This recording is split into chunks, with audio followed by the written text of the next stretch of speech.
A little bit of shrinking. It certainly is, Ben and Melissa. Thank you very much, and good evening, everybody. The table's indeed smaller. There are just 3 candidates left in the race to succeed David Miller. Tonight, it's all about asking these 3 men as many questions as we possibly can. Trimmed, pruned, and shaped. And also the ability to work with your fellow council colleagues. As you know, I get along with just about every other councillor, and occasionally even with yourself. Like now. So you know. Are you guys playing football? And let me tell you, I can call David Miller, I can call Mel Lastman, I can call Alan Tonks, I can call David Crombie, and I could call the City Summit Alliance or anybody else, and they will answer my phone call because there'll not be a serious call for somebody who wants to get a better city building. So you think it's very important to have municipal experience to be the mayor? For 108 years, there's never been somebody elected as mayor of Toronto who had not been previously elected member of city council. You know, under that category, I definitely qualify, since I've been there longer than you have, and I've been deputy mayor. But you also qualified, and Mr. Smitherman doesn't meet the test of history, if you will. Okay. The next hat trick. We know the order. My questions? You're up to bat, George Smitherman. My first question is to Councillor Pantalone. 3 weeks ago, you said you would vote for me if you were not on the ballot. Since that time, a report card from Arts Vote gave me an A+, a higher mark than you received. The Toronto Environmental Alliance gave us both A+. So I was a bit surprised to hear you encourage people to spoil their ballots yesterday.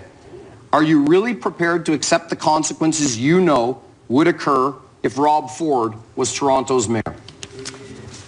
Well, to begin with, I think that was an irrelevant question, who would I vote for, because you know what, Joe Pantalone is going to be on the ballot on October 25th, and Joe Pantalone, having the experience,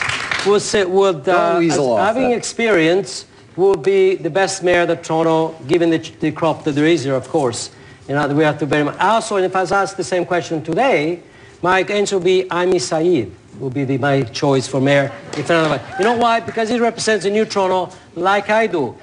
For all due respect, I think neither you nor Councillor Ford should be mayor of Toronto because you really want to demolish and or destroy the city, and also you're not coming clean with Torontonians. Because when you tell them you're cutting $808 million in city expenditures, you say there'll be no service cuts. You know, sorry, that's not coming clean. Tell us exactly where there's going to be less service provided. Who's going to be the seniors, the children, the arts and culture, you know, the environmental initiatives? Because you seem to be promising everybody more of everything, but at the same time, you want to spend less. Well, Arts Vote. I think you're eligible for the new... Well, obviously, Arts Vote and the Toronto Environmental Alliance both gave us similar marks. And I'm interested to know how IMI meets your test of experience from the answer that you just gave to Councillor Ford. Quite a contradiction there. But on to Councillor Ford. Today, the YWCA issued an unprecedented statement that said they have spent a decade trying to work with you, but that you refused. About a supportive housing project they were trying to build for women in your ward, they said, and I quote, "We were disappointed when Mr. Ford misled the community about the nature of the project. We were devastated by the ways in which Mr. Ford sought to divide the community rather than engage in an effort to build a more inclusive community."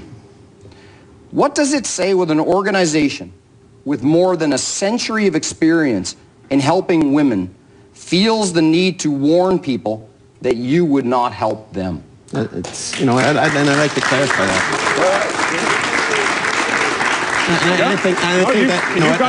I think that's a great question. What happened on this piece of property on Bargabon Avenue? It's adjacent right to Highway Terraces, which is a retirement home. The community and the people at Highway Terrace said, we want to have a retirement home for seniors there. We had a public meeting.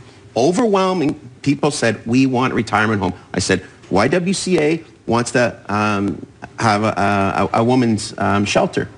And they said, no, we want a retirement home for seniors. So I did exactly what my constituents wanted me to do. I said, I'm going to fight for a retirement home. And at the time, Mr. Jack Layton sat beside me, Olivia Chow, and they all wanted to have this YWCA. At the end of the day, we lost the vote. Who was there at the opening of the YWCA? I was there. I fought for my constituents. I fought for the seniors, for the retirement home. We weren't successful, but now they're part of my community. I've been there numerous times. I welcome them with open arms, and I work with them as close as I can. And that's what I'll continue to do.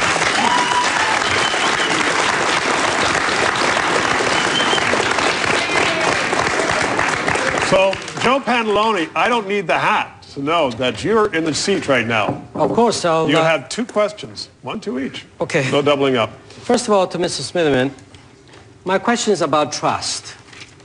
You know, earlier in the campaign, you said you were going to privatize, sell off some of the TTC, parts of the TTC. And yesterday you were quoted in the National Post that you told a university student, and it was direct quotes, that you would not do that.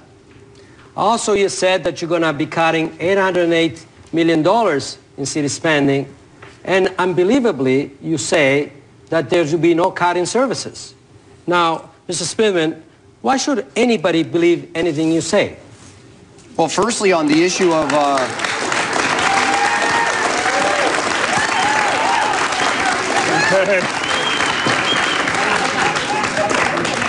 Firstly, on the issue of selling off of the TTC, no, I'm not proposing any sell-off of the TTC. I don't have an ideological opposition that says that the only way services can be delivered is through public employees. I don't. I think that the key issue is the quality of the service, and we should be ideologically mature enough to consider on a case-by-case basis what is the best combination of service delivery and cost for the citizens of Toronto. If we want to augment the cleaning of platforms or subway trains, and we take a look at an outside company to be able to do that, I'm okay with that, especially because, as you know, I support the fair wage policy. On the issue of reductions in city costs, it's very, very clear that each year the city's got a budgetary problem. You yourself have identified $85 million in unspecified cuts in your budget plan for next year, and you're planning to sell land and put that into the city's operating budget, which is a fiscal strategy, is extraordinarily irresponsible and obviously unsustainable. So I do think it's necessary for us to restrain somewhat the cost of the city government, to be able to focus on the frontline services that matter to people, and over a 4-year period of time, when the city's operating budget will be almost $40 billion in total, I do propose about 2% reductions through sacrifice on the part of those who are privileged to work in public sector, and I will lead first and foremost by freezing my own pay for 4 years. Thank you. Once again, you don't answer the question. Anyway. Well, that's his answer. And now you have a question for Mr. Ford. Mr. Ford, given that Mr. Smitherman brought up the issue of if you cannot vote for yourself, who would you vote for? If there was 2 people left on the ballot here, Mr. Smitherman and myself, I know that sounds very attractive. Oh, it's more of the odd couple routine. Now, who would you vote for? Too bad your legs aren't longer. You can play footsie. Somebody say, You're almost there. can we have some respect? I know Mr. Smitherman doesn't like to show respect to taxpayers. Oh, sorry about that. And he doesn't like to show respect sorry to, about that. you know, Well, he's interrupting all over the place. He led with a short joke earlier. That was just a friendly jab. Come on, now, we'll just go on. Okay, I'll forgive him. And you have a great response to it. I believe in forgiveness, hope, and vision, so I'll forgive him. Okay. Question for Rob Ford. Going back. Mr. Ford, again, if you had this choice, which I suspect is not very palatable to do you anyway, now, which one of us would you vote for, and why? That's a tough question. And don't say Sarah Thompson. Yeah, you can't say, yeah. Or don't say spoil your ballot. I can't say, no, I'll never spoil my ballot, ever. I would never spoil my ballot. And yeah, before I said Sarah Thompson, but you're phrasing it, if it's just you 2 on the ballot, I'd have to vote for you, Mr. Pantalone. No.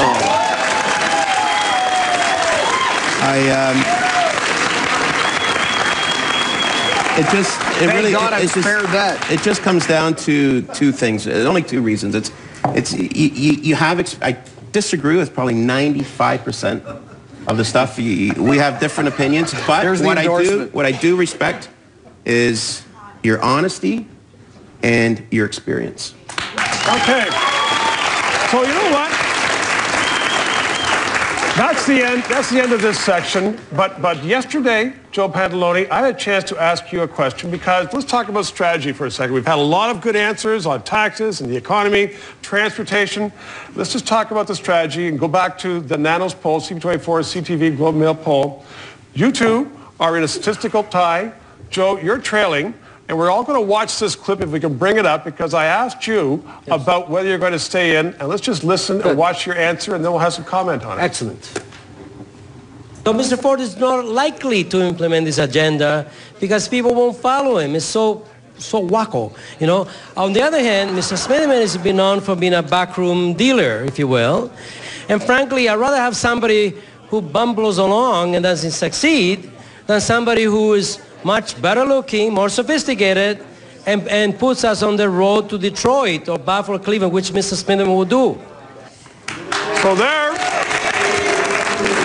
you can comment on that. I want comment from the three of you because that was a question. If you weren't running, who you would vote for, and you're saying that they're really the same programs, but you would vote for Mr. Ford because you say he couldn't implement it. What I won't use the word you used. The question that was asked, basically, who is the most dangerous? Yes. Okay? That was the question. There's difference. Yep. In my view, they're equally dangerous because both of them want to diminish and destroy the city that we built. People before us, an amazing city. And then I analyzed their own particular skill sets, if you will, you know, if you could put it that way, whereby Mr. Ford is very clear and outspoken. You know exactly what you get with Mr. Ford. You know, and I would suspect that a lot of people will reject what he's doing. On the other hand, Mr. Smitherman, he likes to play in the back rooms a bit, you know, and therefore I like to suggest that he makes deals with people, you know, all over the place, and therefore, frankly, people who make deals are more likely to implement their city diminishing, city destructive agenda than people who are more straightforward. You know, and I use some choice words because I'm a very colorful guy. I like to illustrate, you know what, if you will, my points. Let's go on with those choice words. Backroom, bumbling. Who wants to start first? Well, I want to quote Mr. Pantalone. Okay, there you go. Well, I think that what we see here is some language that's a bit desperate. And I think that the reality is very, very clear that at this point in time, the citizens of... Go on. The citizens of Toronto know that at this stage, a vote for Joe Pantalone is the same as a vote for Rob Ford. And they're working in alignment today. This much is clear. And I want the people out there, not the ones that are in here. I want people that are still thinking about how they're going to vote to know that I'm somebody who has a progressive track record, progressive experience, and a very progressive platform. That's why arts vote. That's why the Toronto Environmental Alliance have given me marks that are at least as good or better than Joe Pantalone's. I'm the father of the Green Energy Act. I've brought community health to the city of Toronto, and these are the values that I've had the privilege of working on. And these are the choices in our election. These are the choices.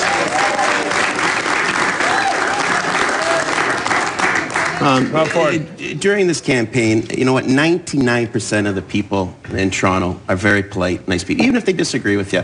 And what I've been told from people, a lot of people are supporting me, and the people that aren't say, Rob, at least we know what we're getting from you. You're straightforward. You say you're going to do what you say you're going to do. And you know what, I respect that. They may disagree with me, but people at least know my message is crystal clear that yes, I'm going to stop the gravy train and the wasteful spending at City Hall. I'm going to do it.